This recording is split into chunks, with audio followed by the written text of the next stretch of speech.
ਸਤਿ ਸ੍ਰੀ ਅਕਾਲ। ਤੁਸੀਂ ਵੇਖ ਰਹੇ ਹੋ ਪੰਜਾਬ ਮੇਲ USA TV। ਪੰਜਾਬ ਚਰਚਾ ਦੇ ਵਿੱਚ ਸਵਾਗਤ। ਮੈਂ ਹਾਂ ਸੰਜੀਵ ਯਸ਼ ਖੰਨਾ। 10 ਮਾਰਚ ਨੂੰ ਪੰਜਾਬ ਦੇ ਫਾਈਨੈਂਸ ਮਿਨਿਸਟਰ ਹਰਪਾਲ ਚੀਮਾ ਨੇ ਬਜਟ ਪੇਸ਼ ਕਰ ਦਿੱਤਾ ਪੰਜਾਬ ਦੀ ਵਿਧਾਨ ਸਭਾ ਦੇ ਵਿੱਚ 2023 ਦਾ। ਸੋ ਉਹ ਬਜਟ ਸਾਡੇ ਸਾਰਿਆਂ ਲਈ ਕੀ ਕੁਝ ਲੈ ਕੇ ਆਇਆ ਤੇ ਕੀ ਕੁਝ ਨਹੀਂ ਲੈ ਕੇ ਆਇਆ, ਕੀ ਕੁਝ ਕੀਤਾ ਗਿਆ ਤੇ ਕੀ ਕੁਝ ਨਹੀਂ ਕੀਤਾ ਗਿਆ, ਉਸ ਬਾਰੇ ਅਸੀਂ ਗੱਲਬਾਤ ਕਰਾਂਗੇ। ਔਰ ਹਾਈਲਾਈਟਸ ਥੋੜ੍ਹੀਆਂ ਜਿਹੀਆਂ ਇਹ ਨੇ ਕਿ ਕਹਿੰਦੇ ਨੇ ਕੋਈ ਨਵਾਂ ਟੈਕਸ ਨਹੀਂ ਲਾਇਆ ਗਿਆ, ਐਗਰੀਕਲਚਰ ਉੱਤੇ ਖਾਸ ਧਿਆਨ ਦਿੱਤਾ ਜਾਏਗਾ, ਐਜੂਕੇਸ਼ਨ ਉੱਤੇ, ਹੈਲਥ ਉੱਤੇ ਖਾਸ ਧਿਆਨ ਦਿੱਤਾ ਜਾਏਗਾ।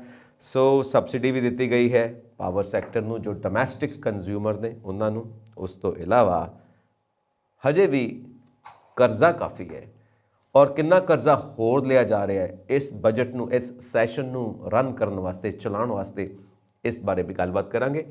ਮੇਰੇ ਨਾਲ ਸਟੂਡੀਓਸ ਦੇ ਵਿੱਚ ਮੌਜੂਦ ਨੇ ਇਕਨੋਮਿਕ ਐਨਾਲਿਸਟ ਰਾਜੀਵ ਖੋਸਲਾ ਜੀ। ਸੋ ਬਹੁਤ ਬਹੁਤ ਸਵਾਗਤ ਤੁਹਾਡਾ ਰਾਜੀਵ ਜੀ ਪੰਜਾਬ ਚਰਚਾ ਵਿੱਚ। ਮਿਹਰਬਾਨੀ ਜੀ ਖੰਨਾ ਸਾਹਿਬ। ਸੋ ਫਸਟ ਕੁਐਸਚਨ, ਤੁਹਾਡੀ ਕੀ ਰਿਐਕਸ਼ਨ ਹੈ, ਕੀ ਪ੍ਰਤੀਕਿਰਿਆ ਹੈ ਕੱਲ ਦੇ ਬਜਟ ਨੂੰ ਲੈ ਕੇ ਜੋ 10 ਤਰੀਕ ਨੂੰ ਪੇਸ਼ ਕੀਤਾ ਹੈ? ਦੇਖੋ, ਇਹ ਬਜਟ ਜਿਹੜਾ ਸੀ ਖੰਨਾ ਸਾਹਿਬ, 2-3 ਚੀਜ਼ਾਂ ਦੇ ਕਰਕੇ ਖਾਸ ਸੀਗਾ। ਪਹਿਲੀ ਚੀਜ਼ ਕਿ ਵਿੱਤ ਮੰਤਰੀ ਜੀ ਦਾ ਇਹ ਪਹਿਲਾ ਪੂਰਾ ਬਜਟ ਸੀ, ਜਾਂ ਆਮ ਆਦਮੀ ਪਾਰਟੀ ਦਾ ਇਹ ਪਹਿਲਾ ਪੂਰਾ ਬਜਟ ਸੀ। ਪਿਛਲੀ ਵਾਰੀ ਜਿਹੜਾ ਬਜਟ ਪੇਸ਼ ਹੋਇਆ ਉਸ ਤੋਂ ਪਹਿਲਾਂ ਵੋਟ ਔਨ ਅਕਾਊਂਟ ਬਜਟ ਪੇਸ਼ ਹੋ ਗਿਆ ਸੀਗਾ, ਤਾਂ ਇਹ ਪਹਿਲਾ ਬਜਟ ਆਇਆ। ਦੂਸਰੀ ਚੀਜ਼ ਜਿਹੜੀ ਹੈ ਬਈ GST ਜਿਹੜੀ ਹੈ ਉਹ 2022 ਤੱਕ, ਜੂਨ 2022 ਤੱਕ ਜਿਹੜਾ ਕੰਪਨਸੇਸ਼ਨ ਮਿਲ ਰਹੀ ਸੀ 2017 ਤੋਂ ਲੈ ਕੇ, ਜਿਹੜੀ ਉਸ ਵੇਲੇ ਦੇ ਵਿੱਤ ਮੰਤਰੀ ਮਨਪ੍ਰੀਤ ਬਾਦਲ ਜੀ ਉਹਨਾਂ ਨੇ, ਵਿੱਤ ਮੰਤਰੀ ਨਿਰਮਲਾ ਸੀਤਾਰਮਨ ਜਾਂ ਜਿਹੜੇ ਜੇਟਲੀ ਸਾਹਿਬ ਨੇ ਉਸ ਵੇਲੇ ਉੱਥੇ ਰੱਖੀ ਸੀਗੀ ਤਜਵੀਜ਼ ਵੀ 5 ਸਾਲ ਤੱਕ ਸਟੇਟਸ ਨੂੰ ਕੰਪਨਸੇਸ਼ਨ GST ਦੀ ਮਿਲਦੀ ਰਹੇਗੀ। ਜਿਹੜਾ GST ਕਾਰਨ ਸਟੇਟਸ ਨੂੰ ਘਾਟਾ ਹੋ ਰਿਹਾ ਉਹ ਕੇਂਦਰ ਸਰਕਾਰ ਪੂਰਾ ਕਰੇਗੀ। ਤਾਂ ਉਹ ਜਿਹੜੀ ਮਿਆਦ ਸੀ ਉਹ ਵੀ ਪੂਰੀ ਹੋ ਗਈ। ਦੂਸਰਾ ਕਾਰਨ ਇਸ ਕਰਕੇ ਸੀ ਵੀ ਇਹ 2022 ਜੂਨ ਦੇ ਵਿੱਚ ਖਤਮ ਹੋ ਗਈ, 30 ਜੂਨ ਤੋਂ।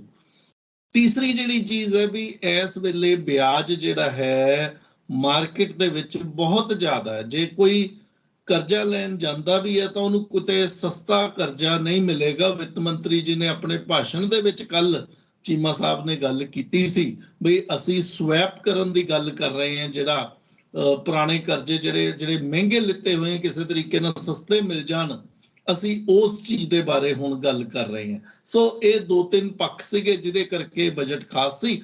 ਇੱਕ ਚੀਜ਼ ਮੈਂ ਇਹਦੇ 'ਚ ਹੋਰ ਜੋੜਨਾ ਚਾਹੁੰਦਾ ਕਿ ਵਿੱਤ ਮੰਤਰੀ ਸਾਹਿਬ ਨੇ ਕਿਤੇ ਇਹ ਗੱਲ ਕਹੀ ਸੀ ਕਿ ਸਾਡਾ ਜਿਹੜਾ ਪੰਜਾਬ ਦਾ GSDP ਹੈ, GSDP ਮੈਂ ਆਮ ਦਰਸ਼ਕਾਂ ਦੇ ਲਈ ਦੱਸ ਦਿੰਦਾ, GSDP ਦਾ ਮਤਲਬ ਹੈ ਸਾਡੀ ਜਿਹੜੀ ਪ੍ਰੋਡਕਸ਼ਨ ਹੋਣੀ ਹੈ, ਪੈਦਾਵਾਰ ਜਿਹੜੀ ਹੋਣੀ ਹੈ, ਉਹ ਹੁਣ 6,98,000 ਕਰੋੜ ਦੀ 2023 ਔਰ 24 ਦੇ ਵਿੱਚ ਹੋ ਜਾਏਗੀ।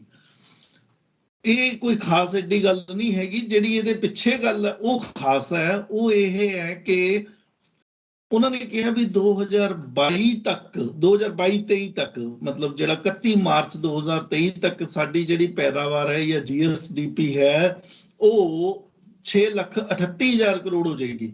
ਹੁਣ ਗੱਲ ਇਹ ਆਉਂਦੀ ਹੈ ਵੀ ਜੇ ਅਸੀਂ 2020-21 ਦਾ ਬਜਟ ਚੱਕ ਕੇ ਦੇਖਦੇ ਹਾਂ ਤਾਂ ਉਸ ਵੇਲੇ ਦੇ ਵਿੱਤ ਮੰਤਰੀ ਮਨਪ੍ਰੀਤ ਬਾਦਲ ਜੀ ਨੇ ਕਿਹਾ ਸੀਗਾ ਕਿ ਸਾਡੇ ਕੋਲ 6,44,000 ਕਰੋੜ ਦੀ ਪੈਦਾਵਾਰ ਹੋਏਗੀ, GSDP ਹੋਏਗੀ 2021 ਤੱਕ। 21 ਤੋਂ ਲੈ ਕੇ 23 ਤੱਕ ਅਸੀਂ 644 ਦਾ ਫਿਗਰ ਜਿਹੜੀ ਹੈ 6,44,000 ਕਰੋੜ ਦੀ, ਉਹਨੂੰ ਟੱਚ ਨਹੀਂ ਕਰ ਸਕੇ। ਇਹਦਾ ਮਤਲਬ ਹੈ ਪਿਛਲੇ 2 ਸਾਲ ਜਿਹੜੇ ਨੇ ਉਹ ਕਰੋਨਾ ਦੀ ਭੇਟ ਚੜੇ ਰਹੇ ਹੈ। ਹੁਣ ਅਸਲ ਦੇ ਵਿੱਚ ਗਰੋਥ ਜਿਹੜੀ ਹੈ ਪੰਜਾਬ ਦੀ ਉਹ ਸ਼ੁਰੂ ਹੋਏਗੀ। ਪਿਛਲੇ 2 ਸਾਲਾਂ ਦੇ ਵਿੱਚ 644 ਮਿੱਥਿਆ ਸੀਗਾ ਤੇ 638 ਤਾਂ ਹੁਣ 2023 ਤੱਕ ਪਹੁੰਚੇ ਸੀ। 644 ਦੀ ਫਿਗਰ ਹੁਣ 2 ਸਾਲ ਬਾਅਦ ਟੱਚ ਕਰਨ ਲੱਗੇ ਆ। ਇਹ ਜਿਹੜਾ ਪੁਆਇੰਟ ਹੈ ਇਹ ਬਹੁਤ ਇੰਪੋਰਟੈਂਟ ਸੀਗਾ ਕਿ ਹੁਣ ਅਸੀਂ ਗਰੋਥ ਦੇ ਬਾਰੇ 2 ਸਾਲ ਜਦੋਂ ਵਾਸ਼ ਆਊਟ ਹੋ ਗਏ ਆ, ਅਸੀਂ ਆਪਣੀ ਗਰੋਥ ਦੇ ਬਾਰੇ ਹੁਣ ਸੋਚਣਾ ਸ਼ੁਰੂ ਹੋਵਾਂਗੇ। ਓਕੇ, ਮਤਲਬ ਕਾਫੀ ਟਾਈਮ ਤੋਂ ਬਾਅਦ ਸੋਚਣਾ ਸ਼ੁਰੂ ਹੋਵਾਂਗੇ। ਸੋ ਇਹ ਐਕਸਪੈਕਟੇਸ਼ਨਸ ਦੇ ਅਸੀਂ ਕੀ ਕਹਿ ਸਕਦੇ ਹਾਂ, ਐਕਸਪੈਕਟੇਸ਼ਨਸ ਹੋ ਵੀ ਕੀ ਸਕਦੀਆਂ ਨੇ, ਕਿਉਂਕਿ ਖਜ਼ਾਨੇ ਦਾ ਜੋ ਹਾਲ ਹੈ ਅਸੀਂ ਸਾਰੇ ਜਾਣਦੇ ਹਾਂ। ਔਰ ਉਸ ਤੋਂ ਇਲਾਵਾ ਹਮੇਸ਼ਾ ਫਰੀ ਬੀਜ਼ ਪੋਲਿਟਿਕਸ ਨੇ ਅਸੀਂ ਹਮੇਸ਼ਾ ਆਪਣੇ ਪਲੇਟਫਾਰਮ ਤੋਂ ਡਿਸਕਸ ਕਰਦੇ ਪਏ ਹਾਂ ਕਿ ਇਸਨੇ ਸਾਰੇ ਬਜਟ ਦਾ ਔਰ ਸਾਰੀ ਇਕੋਨਮੀ ਦਾ ਬੁਰਾ ਹਾਲ ਕਰਕੇ ਰੱਖ ਦਿੱਤਾ ਹੈ। ਔਰ ਇਸ ਵਕਤ ਜਿਹੜੀ ਪਾਵਰ ਸੈਕਟਰ ਹੈ ਉਹਦਾ ਕੀ ਹਾਲ ਹੋ ਚੁੱਕਾ, ਕਿਉਂਕਿ ਫ੍ਰੀ ਬਿਜਲੀ ਇਹ ਕੋਈ ਪ੍ਰਾਊਡ ਕਰਨ ਵਾਲੀ ਗੱਲ ਤਾਂ ਨਹੀਂ ਹੈ, ਕਿਉਂਕਿ ਇਕੋਨਮੀ ਨੂੰ ਬਹੁਤ ਵੱਡਾ ਝਟਕਾ ਪੈਂਦਾ ਪਿਆ। ਹੋਰ ਇਹਦੇ ਬਾਰੇ ਤੁਸੀਂ ਦੱਸੋ ਕਿ ਜਿਹੜਾ ਇਹ ਕਿਹਾ ਜਾਂਦਾ ਕਿ ਟੈਕਸਿਸ ਨਹੀਂ ਲਗਾਏ ਗਏ, ਇਹ ਟੈਕਸਿਸ ਤੋਂ ਬਿਨਾਂ ਕਿੱਦਾਂ ਪੋਸੀਬਲ ਹੈ, ਕਿੱਦਾਂ ਚੱਲੇਗੀ ਸਟੇਟ, ਕਿਉਂਕਿ ਟੈਕਸ ਆਏਗੀ ਤੇ ਇਨਕਮ ਹੋਏਗੀ ਨਾ। ਸੋ ਇਹ ਕੋਈ ਟੈਕਸ ਨਹੀਂ ਇੰਪੋਜ਼ ਕੀਤਾ ਗਿਆ, ਇਹਦੇ 'ਚ ਕਿੰਨੀ ਕੁ ਸੱਚਾਈ ਹੈ? ਦੇਖੋ, ਹਾਲ ਦੀ ਘੜੀ ਉਹਨਾਂ ਨੇ ਕੋਈ ਟੈਕਸ ਇੰਪੋਜ਼ ਨਹੀਂ ਕੀਤਾ, ਇਹ ਗੱਲ ਬਿਲਕੁਲ ਠੀਕ ਹੈ। ਵਿੱਤ ਮੰਤਰੀ ਜੀ ਨੇ ਕਿਹਾ ਸੀ ਟੈਕਸਲੈਸ ਬਜਟ ਦੇ ਰਹੇ ਹਾਂ ਇਸ ਵਾਰੀ, 1 ਰੁਪਈਆ ਦਾ ਨਵਾਂ ਟੈਕਸ ਨਹੀਂ ਲਾਇਆ, ਪਰ ਇਹ ਕੋਈ ਗਰੰਟੀ ਨਹੀਂ ਦਿੱਤੀ ਉਹਨਾਂ ਨੇ ਕਿ ਅਗਲੇ 365 ਦਿਨਾਂ 'ਚ ਨਹੀਂ ਲੱਗੇਗਾ। ਜਦੋਂ ਅਸੀਂ ਅੰਕੜੇ ਦੇਖਦੇ ਹਾਂ, ਖੰਨਾ ਸਾਹਿਬ ਅੰਕੜੇ ਮੇਰੇ ਸਾਹਮਣੇ ਪਏ ਆ ਬਜਟ ਦੇ, ਉਹ ਕਹਿੰਦੇ ਨੇ ਕਿ ਸਟੇਟ ਨੂੰ ਐਤਕੀ ਜਿਹੜੀ ਟੈਕਸ ਤੋਂ ਜਿਹੜਾ ਮਾਲੀਆ ਇਕੱਠਾ ਹੋਣਾ ਸੀ ਉਹ 45,588 ਕਰੋੜ ਰੁਪਏ ਹੋਣਾ ਸੀ, ਜਦ ਕਿ ਅਗਲੇ ਸਾਲ ਇਹ 51,835 ਕਰੋੜ, ਮਤਲਬ ਇਹਦਾ ਤਕਰੀਬਨ ਆਪਾਂ ਲਾ ਕੇ ਚੱਲੀਏ ਵੀ 6,000 ਕਰੋੜ ਰੁਪਈਆ ਸਰਕਾਰ ਇਹ ਲੈ ਕੇ ਚੱਲੀ ਹੈ ਵੀ ਅਗਲੀ ਵਾਰੀ ਟੈਕਸਾਂ ਤੋਂ ਮਾਲੀਆ ਸਰਕਾਰ ਕੋਲ ਜ਼ਿਆਦਾ ਇਕੱਠਾ ਹੋਏਗਾ। ਹੁਣ ਇੱਥੇ ਪੇਚ ਫਸਦਾ ਹੈ ਵੀ ਬਿਨਾਂ ਟੈਕਸ ਲਾਏ ਮਾਲੀਆ ਕਿੱਥੋਂ ਇਕੱਠਾ ਹੋ ਰਿਹਾ? ਫਿਰ ਇਹਦਾ ਮਤਲਬ ਹੈ ਵੀ ਲੋਕਾਂ ਨੂੰ ਆਉਣ ਵਾਲੇ ਸਮੇਂ ਦੇ ਵਿੱਚ ਕੋਈ ਇਸ ਚੀਜ਼ ਦੇ ਬਾਰੇ ਸੰਤੁਸ਼ਟੀ ਨਹੀਂ ਕਰਨੀ ਚਾਹੀਦੀ ਕਿ ਟੈਕਸ ਨਹੀਂ ਲੱਗਣਗੇ। ਟੈਕਸ ਜ਼ਰੂਰ ਲੱਗਣਗੇ, ਹੋ ਸਕਦਾ ਗੈਸ ਦੇ ਉੱਤੇ, ਪੈਟਰੋਲ ਦੇ ਉੱਤੇ, ਡੀਜ਼ਲ ਦੇ ਉੱਤੇ, ਸ਼ਰਾਬ ਦੇ ਉੱਤੇ, ਜਿਹੜਾ ਮੋਟਰ ਵਹੀਕਲ ਆ ਉਹਨਾਂ ਦੇ ਉੱਤੇ, ਰਜਿਸਟਰੀਆਂ ਦੇ ਉੱਤੇ, ਸਟੈਂਪ ਡਿਊਟੀ, ਇਹ ਸਾਰੀਆਂ ਚੀਜ਼ਾਂ ਕਿਤੇ ਨਾ ਕਿਤੇ ਹੌਲੀ ਹੌਲੀ ਜ਼ਰੂਰ ਵਧਣਗੀਆਂ। 6,000 ਕਰੋੜ ਰੁਪਈਆ ਸਰਕਾਰ ਏਦਾਂ ਨਹੀਂ ਲੋਕਾਂ ਨੂੰ ਛੱਡਣ ਲੱਗੀ, ਇੱਕ ਗੱਲ। ਦੂਜੀ ਗੱਲ ਹੈ, ਜੇ ਅਸੀਂ ਇਹ ਵੀ ਮੰਨ ਕੇ ਚੱਲੀਏ ਕਿ ਸਰਕਾਰ ਨਹੀਂ ਲਾਉਂਦੀ ਨਵਾਂ ਟੈਕਸ, ਤਾਂ ਘੱਟੋ ਘੱਟ ਜਿਹੜੇ ਪਿਛਲੇ ਵਧੇ ਹੋਏ ਟੈਕਸ ਹੈ ਉਹਨਾਂ 'ਚ ਵੀ ਰਿਆਇਤ ਨਹੀਂ ਮਿਲੇਗੀ। ਇਹ ਅਸੀਂ ਭੁੱਲ ਜਾਈਏ ਵੀ ਜਿਹੜੇ ਪਿਛਲੇ ਸਰਕਾਰਾਂ ਨੇ ਟੈਕਸ ਵਧਾਏ ਹੈ, ਚਾਹੇ ਉਹ ਡੀਜ਼ਲ ਪੈਟਰੋਲ ਤੇ ਵਧੇ ਹੈ, ਗੈਸ ਤੇ ਵਧੇ ਹੈ, ਜਿਹੜੇ ਸਟੇਟ ਦੇ ਕੋਲ ਟੈਕਸ ਦੇ ਵਿੱਚ ਪਰਵਿਊ ਦੇ ਵਿੱਚ ਚੀਜ਼ਾਂ ਆਉਂਦੀਆਂ ਨੇ ਉਹਨਾਂ ਦੇ ਉੱਤੇ ਕਿਸੇ ਤਰੀਕੇ ਦੀ ਰਿਆਇਤ ਮਿਲ ਜੇਗੀ। ਨਵਾਂ ਟੈਕਸ ਨਾ ਵੀ ਲਾਉਣ, ਪਿਛਲੇ ਟੈਕਸਾਂ ਦੇ ਵਿੱਚੋਂ ਵੀ ਕੁਛ ਨਹੀਂ ਮਿਲਣ ਲੱਗਾ। ਸੋ ਇਹ ਬਹੁਤ ਵੱਡਾ ਜਿਹੜਾ ਝੋਲ ਹੈ ਇਹਦੇ ਚੋਂ ਨਜ਼ਰ ਆਉਂਦਾ ਵੀ 6,000 ਕਰੋੜ ਰੁਪਈਆ ਸਰਕਾਰ ਕਿਸ ਤਰੀਕੇ ਦੇ ਨਾਲ ਫਿਰ ਅਰਜਿਤ ਕਰਨ ਜਾ ਰਹੀ ਹੈ। ਐਗਜ਼ੈਕਟਲੀ, ਕਿਉਂਕਿ ਆਲਰੇਡੀ ਟੈਕਸ ਰੇਟਸ ਬਹੁਤ ਹਾਈ ਨੇ। ਸੋ ਨਵਾਂ ਟੈਕਸ ਨਾ ਵੀ ਲਗਾਓ ਤਾਂ ਵੀ ਟੈਕਸ ਰੇਟ ਬਹੁਤ ਹਾਈਜ਼ ਨੇ। ਔਰ ਦੂਸਰੇ ਪਾਸੇ ਹੈ ਪੈਟਰੋਲ ਤੇ ਡੀਜ਼ਲ ਦੀ ਕੀਮਤ ਜਿਸ ਤਰ੍ਹਾਂ ਫਲਕਚੁਏਟ ਹੁੰਦੀ ਹੈ ਔਰ LPG ਸਿਲੰਡਰ ਦੀ ਜਿਸ ਤਰ੍ਹਾਂ ਫਲਕਚੁਏਟ ਹੁੰਦੀ ਹੈ, ਤੁਸੀਂ ਉਧਰੋਂ ਕਾਫੀ ਕਵਰ ਅਪ ਕਰ ਸਕਦੇ ਹੋ। ਸੋ ਇਟਸ ਗੋਇੰਗ ਔਨ, ਕਿਉਂਕਿ ਹਮੇਸ਼ਾ ਆਮ ਆਦਮੀ ਇਹੀ ਸੋਚਦਾ, ਆਮ ਬੰਦਾ, ਆਮ ਆਦਮੀ ਪਾਰਟੀ ਦਾ ਆਮ ਆਦਮੀ ਹਮੇਸ਼ਾ ਇਹੀ ਸੋਚਦਾ ਮੇਰਾ ਫਾਇਦਾ ਮੇਰਾ ਭਲਾ ਕਿੱਥੋਂ ਹੋਣ ਵਾਲਾ ਹੈ। ਸੋ ਇਹ ਚੀਜ਼ਾਂ ਸਾਹਮਣੇ ਆ ਰਹੀਆਂ ਨੇ। ਸੋ ਇਹਨਾਂ ਨੇ ਕਿਹਾ ਕਿ ਐਗਰੀਕਲਚਰ ਉੱਤੇ ਤੇ ਐਜੂਕੇਸ਼ਨ ਉੱਤੇ ਤੇ ਹੈਲਥ ਉੱਤੇ ਅਸੀਂ ਬਹੁਤ ਜ਼ਿਆਦਾ ਖਰਚ ਕਰਾਂਗੇ। ਹਾਲਾਂਕਿ ਜਿਹੜਾ ਪਹਿਲਾਂ ਵੀ ਬਜਟ ਆਇਆ ਸੀ ਇਹਨਾਂ ਦਾ, ਜਦੋਂ ਗਵਰਨਮੈਂਟ ਬਣੇ ਸਾਰੀ ਇਹਨਾਂ ਨੇ ਬਜਟ ਦਿੱਤਾ ਸੀ, ਉਹਦੇ ਵਿੱਚ ਵੀ ਐਗਰੀਕਲਚਰ ਦੇ ਉੱਤੇ ਤੇ ਹੈਲਥ ਉੱਤੇ ਕਾਫੀ ਕੁਝ ਖਰਚ ਕਰਨ ਦਾ ਉਹਨਾਂ ਨੇ ਟੀਚਾ ਰੱਖਿਆ ਸੀ। ਇਸ ਵਾਰ ਵੀ ਉਸ ਚੀਜ਼ ਨੂੰ ਰਿਪੀਟ ਕੀਤਾ ਹੈ। ਫਿਰ ਵੀ ਮੇਨ ਸਪੈਂਡਿੰਗਸ ਕਿੱਥੇ ਹੋਣਗੀਆਂ, ਕਿਉਂਕਿ ਰੂਟੀਨ ਦੇ ਖਰਚੇ ਵੀ ਚਾਹੀਦੇ ਨੇ, ਰੂਟੀਨ ਦਾ ਕੰਮਕਾਜ ਵੀ ਚੱਲਣਾ ਚਾਹੀਦਾ ਹੈ। ਨਵਾਂ ਵਿਕਾਸ ਕਰਨ ਵਾਸਤੇ ਸਾਨੂੰ ਇਨਵੈਸਟਮੈਂਟਸ ਵੀ ਚਾਹੀਦੀਆਂ ਨੇ, ਕੈਪੀਟਲ ਗੇਨਸ ਜਿਹੜੀਆਂ ਸਾਡੀਆਂ ਸਰਵਿਸਿਜ਼ ਨੂੰ ਲੈ ਕੇ, ਸਾਡੀਆਂ ਪ੍ਰਾਪਰਟੀਜ਼ ਨੂੰ ਲੈ ਕੇ, ਔਰ ਸਾਡੇ ਜਿਹੜੇ ਵੱਖ-ਵੱਖ ਸੈਕਟਰਸ ਨੇ। ਕੈਪੀਟਲ ਗੇਨ ਮੀਨਸ ਜਦੋਂ ਤੱਕ ਉਹਨਾਂ ਦੀ ਵੈਲਿਊ ਐਡ ਅਪ ਨਹੀਂ ਹੁੰਦੀ ਉਦੋਂ ਤੱਕ ਉਹਦਾ ਕੋਈ ਰਿਜ਼ਲਟ ਨਹੀਂ ਆਏਗਾ। ਅਸੀਂ ਇਹ ਮਹਿਸੂਸ ਹੀ ਨਹੀਂ ਕਰ ਸਕਦੇ ਕਿ ਸਾਡੀ ਇਕੋਨਮੀ ਸਟਰੋਂਗ ਹੋਣ ਜਾ ਰਹੀ ਹੈ। ਸੋ ਰੋਜ਼ ਦੇ ਖਰਚੇ ਤੇ ਅੱਗੇ ਵਿਕਾਸ ਵਾਸਤੇ ਖਰਚੇ, ਇਹ ਪੈਸਾ ਕਿੱਦਾਂ ਐਲੋਕੇਟ ਕੀਤਾ ਜਾ ਰਿਹਾ, ਮੇਨ ਸਪੈਂਡਿੰਗਸ ਕੀ ਨੇ, ਕਿਹੜੇ ਸੈਕਟਰਸ ਨੇ? ਦੇਖੋ ਜੀ, ਇੱਕ ਹੁੰਦੀਆਂ ਕਮਿਟਡ ਲਾਇਬਿਲਟੀਜ਼ ਹੁੰਦੀਆਂ ਨੇ ਸਰਕਾਰਾਂ ਦੀਆਂ। ਕਮਿਟਡ ਲਾਇਬਿਲਟੀਜ਼ ਦੇ ਵਿੱਚ 3 ਪੱਕੀਆਂ ਚੀਜ਼ਾਂ ਆਉਂਦੀਆਂ ਨੇ। ਉਹਦੇ ਚ ਆਉਂਦਾ ਹੈ ਜੀ ਵੇਜਸ, ਸੈਲਰੀਜ਼, ਜਿਹੜੀ ਲੋਕਾਂ ਨੂੰ ਸਰਕਾਰਾਂ ਨੇ ਤਨਖਾਹਾਂ ਦੇਣੀਆਂ। ਉਹਦੇ ਚ ਆਉਂਦਾ ਹੈ ਪੈਨਸ਼ਨ, ਔਰ ਉਹਦੇ ਚ ਤੀਸਰੀ ਚੀਜ਼ ਜਿਹੜੀ ਹੈ ਉਹ ਆਉਂਦੀ ਹੈ ਵਿਆਜ ਦਾ ਭੁਗਤਾਨ। ਜਿਹੜੇ ਪੁਰਾਣੇ ਕਰਜ਼ੇ ਲਿੱਤੇ ਆ ਉਹਦੇ ਤੇ ਵਿਆਜ ਜਿਹੜਾ ਜਾਣਾ ਹੈ। ਇਹ 3 ਹੈਡਸ ਜਿਹੜੇ ਨੇ ਜਿਨ੍ਹਾਂ ਨੂੰ ਅਸੀਂ ਕਮਿਟਡ ਲਾਇਬਿਲਟੀਜ਼ ਕਹਿੰਦੇ ਹਾਂ। ਜਦੋਂ ਅਸੀਂ ਇਹਨਾਂ ਨੂੰ ਦੇਖਦੇ ਹਾਂ, ਕਮਿਟਡ ਲਾਇਬਿਲਟੀਜ਼ ਜਿਹੜੀਆਂ ਨੇ, ਸਰਕਾਰ ਇਹ ਕਹਿੰਦੀ ਹੈ ਵੀ ਸਰਕਾਰ ਦੇ ਕੋਲ 98,852 ਕਰੋੜ ਰੁਪਈਆ ਆਣਾ। ਉਹ ਚਾਰ ਜਗ੍ਹਾ ਤੋਂ ਸਰਕਾਰ ਚਾਰ ਸਰੋਤਾਂ ਤੋਂ ਆਉਂਦਾ ਹੈ। ਇੱਕ ਤਾਂ ਹੁੰਦਾ ਜੀ ਟੈਕਸ, ਜਿਹੜਾ ਸਰਕਾਰ ਸਾਡੇ ਉੱਤੇ ਟੈਕਸ ਲਾਉਂਦੀ ਹੈ। ਇੱਕ ਆਉਂਦਾ ਹੈ ਵੀ ਜਿਹੜਾ ਕੇਂਦਰ ਸਰਕਾਰ ਤੋਂ ਡੈਵੋਲੂਸ਼ਨ ਆਉਂਦੀ ਹੈ, ਜਿਹੜੀ ਸੂਬਾਈ ਸਰਕਾਰਾਂ ਨੇ ਇਹਨਾਂ ਨੂੰ ਜਿਹੜੇ ਵਿੱਤ ਕਮਿਸ਼ਨ ਬਣਦੇ ਨੇ, 15ਵਾਂ ਵਿੱਤ ਕਮਿਸ਼ਨ, 14ਵਾਂ ਵਿੱਤ ਕਮਿਸ਼ਨ, ਉਹਨਾਂ ਨੇ 41% ਜੋ ਕੇਂਦਰ ਦੇ ਕੋਲ ਇਕੱਠਾ ਹੁੰਦਾ ਹੈ ਸਾਰਾ ਮਾਲੀਆ, ਉਹਦਾ 40-41% ਜਿਹੜਾ ਹੈ ਉਹ ਸੂਬਾਈ ਸਰਕਾਰਾਂ ਨੂੰ ਉਹ ਦੇ ਦਿੰਦੇ ਹੈ। ਤਾਂ ਦੂਜਾ ਸਰੋਤ ਕੇਂਦਰ ਤੋਂ ਆਉਣ ਵਾਲਾ। ਤੀਸਰਾ ਸਰੋਤ ਹੈ ਜਿਹੜੀਆਂ ਗ੍ਰਾਂਟਸ ਆਉਂਦੀਆਂ ਨੇ ਸਰਕਾਰ ਦੇ ਕੋਲ, ਔਰ ਚੌਥਾ ਸਰੋਤ ਹੈ ਸਰਕਾਰ ਦੇ ਕੋਲ ਜਿਹੜੇ ਨਾਨ ਟੈਕਸ ਰੈਵਨਿਊ, ਟੈਕਸ ਤੋਂ ਇਲਾਵਾ ਜਿਹੜਾ ਸਰਕਾਰ ਦੇ ਕੋਲ ਪੈਸਾ ਆਉਂਦਾ ਸੂਬਾਈ ਸਰਕਾਰਾਂ ਕੋਲ, ਉਹ ਆਉਂਦਾ ਕੋਈ ਬਿਜਲੀ ਤੋਂ, ਕੋਈ ਰੋਡਵੇਜ਼ ਚੋਂ, ਕੋਈ ਸਕੂਲਾਂ ਦੀ ਫੀਸ, ਕੋਈ ਪਾਰਕਾਂ ਦੀ। ਸੋ ਇਹ ਚਾਰ ਸਰੋਤ ਹੈ ਜਿਨ੍ਹਾਂ ਚੋਂ ਪੈਸਾ ਆਉਂਦਾ। ਮੈਂ ਫਿਰ ਰਿਪੀਟ ਕਰ ਦਿੰਦਾ ਆਪਣੇ ਦਰਸ਼ਕਾਂ ਦੇ ਲਈ। ਪਹਿਲੀ ਚੀਜ਼ ਜਿਹੜੀ ਹੈ ਟੈਕਸਾਂ ਤੋਂ, ਜਿਹੜਾ ਆਮ ਲੋਕਾਂ ਦੇ ਉੱਤੇ ਟੈਕਸ ਲੱਗਦਾ। ਦੂਜਾ ਜਿਹੜਾ ਸਰਕਾਰ ਕੋਲ ਪੈਸਾ, ਸਰਕਾਰ ਕੋਲ ਸਰੋਤ ਹੈ ਪੈਸਾ ਇਕੱਠਾ ਕਰਨ ਦਾ, ਉਹ ਹੈ non tax revenue. Non tax ਦਾ ਮਤਲਬ ਹੈ ਵੀ ਜਿਹੜੀਆਂ ਫੀਸਾਂ ਜਿਹੜੀਆਂ ਸਰਕਾਰ ਲੈਂਦੀ, ਸਾਡੇ ਨਿਆਣੇ ਸਕੂਲਾਂ ਦੇ ਵਿੱਚ, ਕਾਲਜਾਂ ਦੇ ਵਿੱਚ ਪੜ੍ਹਦੇ ਨੇ, ਅਸੀਂ ਬੱਸਾਂ ਦੇ ਵਿੱਚ ਜਾਂਦੇ ਹਾਂ। ਸੋ ਇਹ ਦੂਸਰਾ ਸਰੋਤ ਬਣਦਾ। ਤੀਸਰਾ ਸਰੋਤ ਹੈ ਸਰਕਾਰ ਦੇ ਕੋਲ, ਉਹ ਹੈ ਕੇਂਦਰ ਸਰਕਾਰ ਤੋਂ ਜਿਹੜੀ ਡੈਵੋਲੂਸ਼ਨ ਆਉਂਦੀ ਹੈ, ਜਿਹੜਾ ਵਿੱਤ ਕਮਿਸ਼ਨ ਜਿਹੜੇ ਬਣੇ ਆ ਫਾਈਨਾਂਸ ਕਮਿਸ਼ਨ ਦੇ ਹਿਸਾਬ ਦੇ ਨਾਲ ਕੇਂਦਰ ਸਰਕਾਰਾਂ ਸੂਬਾਈ ਸਰਕਾਰਾਂ ਨੂੰ ਹੈਲਪ ਕਰਦੀਆਂ ਨੇ। ਔਰ ਚੌਥਾ ਹੈ ਜਿਹੜੀਆਂ ਗ੍ਰਾਂਟ ਇਨ ਏਡ ਆਉਂਦੀ ਹੈ, ਜਿਹੜੀਆਂ ਸਕੀਮਾਂ ਨੇ ਸਰਕਾਰਾਂ ਚਲਾਉਂਦੀਆਂ, ਉਹਨਾਂ ਦੇ ਵਿੱਚ ਇਹਨਾਂ ਨੂੰ ਗ੍ਰਾਂਟ ਆਉਂਦੀ ਹੈ। ਸੋ ਇਹ ਚਾਰ ਸਰੋਤ ਹੈ। ਇਹਨਾਂ ਚਾਰ ਸਰੋਤਾਂ ਤੋਂ ਖੰਨਾ ਸਾਹਿਬ ਐਤਕੀ ਸਰਕਾਰ ਨੇ ਇਹ ਮਿਥਿਆ ਵੀ ਸਰਕਾਰ ਦੇ ਕੋਲ 98,852 ਕਰੋੜ ਆਏਗਾ, ਇਹ ਚਾਰ ਸਰੋਤਾਂ ਤੋਂ। ਹੁਣ ਗੱਲ ਇਹ ਹੈ ਵੀ ਇਹਨਾਂ ਚਾਰ ਸਰੋਤਾਂ ਚੋਂ 98,000 ਕਰੋੜ ਤਾਂ ਤੁਸੀਂ ਲੈ ਜਾਓਗੇ, ਬਿਲਕੁਲ ਆ ਜਾਏਗਾ, ਲੇਕਿਨ ਉਹਦੇ ਚੋਂ ਜੇ ਅਸੀਂ ਦੇਖੀਏ ਵੀ 74,000 ਕਰੋੜ ਰੁਪਈਆ, 98 ਦੇ ਵਿੱਚੋਂ 74,000 ਕਰੋੜ ਰੁਪਈਆ ਤਾਂ ਸਰਕਾਰ ਦਾ ਸਿਰਫ ਤਨਖਾਹਾਂ ਤੇ, ਪੈਨਸ਼ਨਾਂ ਤੇ ਔਰ ਵਿਆਜ ਦੇ ਭੁਗਤਾਨ ਤੇ ਚਲੇ ਜਾਣਾ।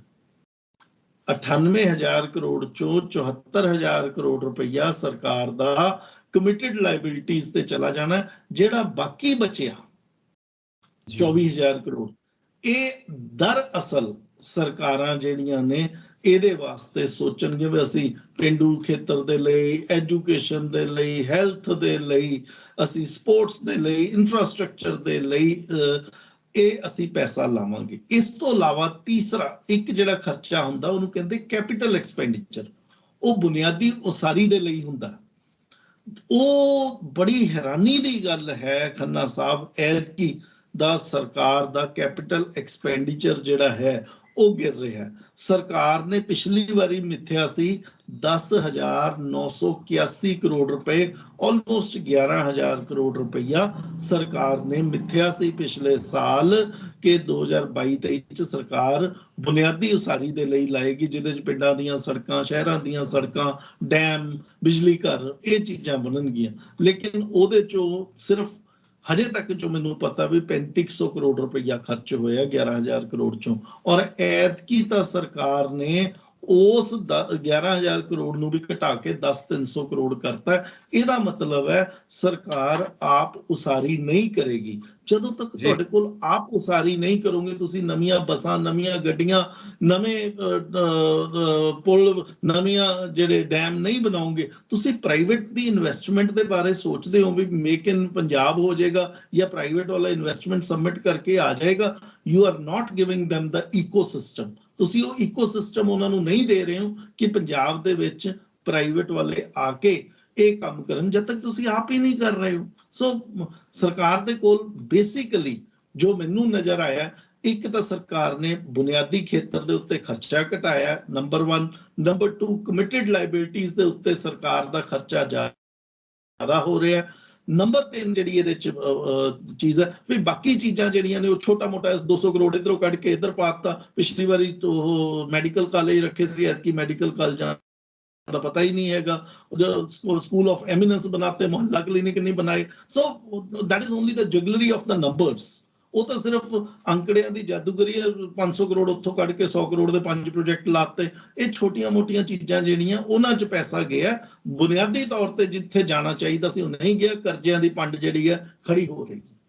ਦੇਖੋ ਅਸੀਂ ਆਪਣੇ ਦਰਸ਼ਕਾਂ ਵਾਸਤੇ ਨਾ ਜਿੰਨਾ ਸਿੰਪਲ ਰੱਖ ਸਕਦੇ ਹਾਂ ਉਨਾ ਸਿੰਪਲ ਰੱਖ ਰਹੇ ਹਾਂ ਇਸ ਸਾਰੀ ਟੈਕਨੀਕਲ ਭਾਸ਼ਾ ਨੂੰ ਜਿਹੜੀ ਬਜਟ ਦੇ ਵਿੱਚ ਇਸਤੇਮਾਲ ਹੁੰਦੀ ਹੈ ਤਾਂ ਕਿ ਉਹਨਾਂ ਨੂੰ ਸਿੰਪਲ ਫਾਰਮ ਦੇ ਵਿੱਚ ਸਮਝ ਆ ਸਕੇ। ਸੋ 13.99 ਕਰੋੜ ਰੁਪਏ ਐਗਰੀਕਲਚਰ ਵਾਸਤੇ ਔਰ 17,000 ਕਰੋੜ ਰੁਪਏ ਐਜੂਕੇਸ਼ਨ ਵਾਸਤੇ ਐਲੋਕੇਟ ਕੀਤਾ ਗਿਆ ਔਰ ਜੋ ਪਾਵਰ ਸੈਕਟਰ ਦੀ ਸਬਸਿਡੀ ਹੈ 7,780 ਕਰੋੜ ਰੁਪਏ ਜੋ ਡੋਮੈਸਟਿਕ ਕੰਜ਼ਿਊਮਰ ਨੂੰ ਦੇਣਾ ਹੈ। ਸੋ ਹੈਲਥ ਔਰ ਐਜੂਕੇਸ਼ਨ ਇਸ ਦੇ ਉੱਤੇ ਖਾਸ ਜ਼ੋਰ, ਐਗਰੀਕਲਚਰ ਉੱਤੇ ਖਾਸ ਜ਼ੋਰ ਔਰ ਐਗਰੀਕਲਚਰ ਦਾ ਜੋ ਹਾਲ ਹੈ ਅਸੀਂ ਸਭ ਦੇਖਦੇ ਪਏ ਹਾਂ ਇਸ ਵਕਤ। ਸੋ ਤੁਸੀਂ ਮੈਨੂੰ ਇਹ ਦੱਸੋ ਰਾਜੀਵ ਜੀ, ਕਿੰਨਾ ਕਰਜ਼ਾ ਫਿਰ ਲੈ ਰਹੇ ਨੇ ਇਸ ਬਜਟ ਨੂੰ ਰਨ ਕਰਨ ਵਾਸਤੇ? ਕਰਜ਼ਿਆਂ ਦਾ ਬਹੁਤ ਵੱਡਾ ਇੱਕ ਬਹੁਤ ਇੱਥੇ ਸਮੱਸਿਆ ਖੜੀ ਹੋਣ ਜਾ ਰਹੀ ਹੈ ਪੰਜਾਬ ਦੇ ਲਈ। ਦੇਖੋ ਖੰਨਾ ਸਾਹਿਬ, ਜਿਹੜੀ ਜਦੋਂ ਅਸੀਂ ਬਜਟ ਦੇ ਦਸਤਾਵੇਜ਼ ਪੜ੍ਹਦੇ ਹਾਂ, ਬਜਟ ਉੱਥੋਂ ਸਮਝ ਆਉਂਦਾ। ਬਜਟ ਦੇ ਸਾਰੀਆਂ ਜਿਹੜੀਆਂ ਬਰੀਕੀਆਂ ਨੇ ਉਹ ਬਜਟ ਦੇ ਦਸਤਾਵੇਜ਼ਾਂ 'ਚ ਪਈਆਂ ਹੁੰਦੀਆਂ। ਜਦੋਂ ਅਸੀਂ ਬਜਟ ਦੇ ਦਸਤਾਵੇਜ਼ ਦੇਖ ਰਹੇ ਸੀ, ਉੱਥੋਂ ਪਤਾ ਲੱਗਾ ਕਿ ਸਰਕਾਰ ਦੇ ਕੋਲ ਐਤਕੀ ਕਮ ਸੇ ਕਮ ਨਹੀਂ ਤਾਂ 10 ਤੋਂ 12,000 ਕਰੋੜ ਰੁਪਈਆ ਪਿਛਲੇ ਸਾਲ ਦਾ ਜਿਹੜਾ ਮਾਲੀਆ ਘੱਟ ਆਏਗਾ। ਪਿਛਲੇ ਸਾਲ ਸਰਕਾਰ ਨੇ ਮਿੱਥਿਆ ਸੀ 95,378 ਕਰੋੜ।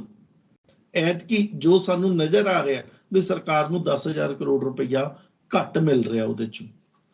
ਇਸੇ ਲੀਗ ਦੇ ਵਿੱਚ ਜੇ ਅਸੀਂ ਦੇਖਦੇ ਹਾਂ, ਜਦੋਂ 2022-23 ਦੇ ਵਿੱਚ ਬਜਟ ਪੇਸ਼ ਹੋਇਆ ਸੀ, ਆਪਣਾ ਹਰਪਾਲ ਚੀਮਾ ਜੀ ਨੇ ਜਦੋਂ ਪਿਛਲਾ ਬਜਟ ਪੇਸ਼ ਕੀਤਾ ਸੀ, ਉਸ ਵੇਲੇ ਉਸ ਤੋਂ ਪਿਛਲੇ ਸਾਲ ਦਾ ਮਾਲੀਆ ਘੱਟ ਹੋਇਆ ਸੀ ਕਰੋਨਾ ਦੇ ਕਾਰਨ।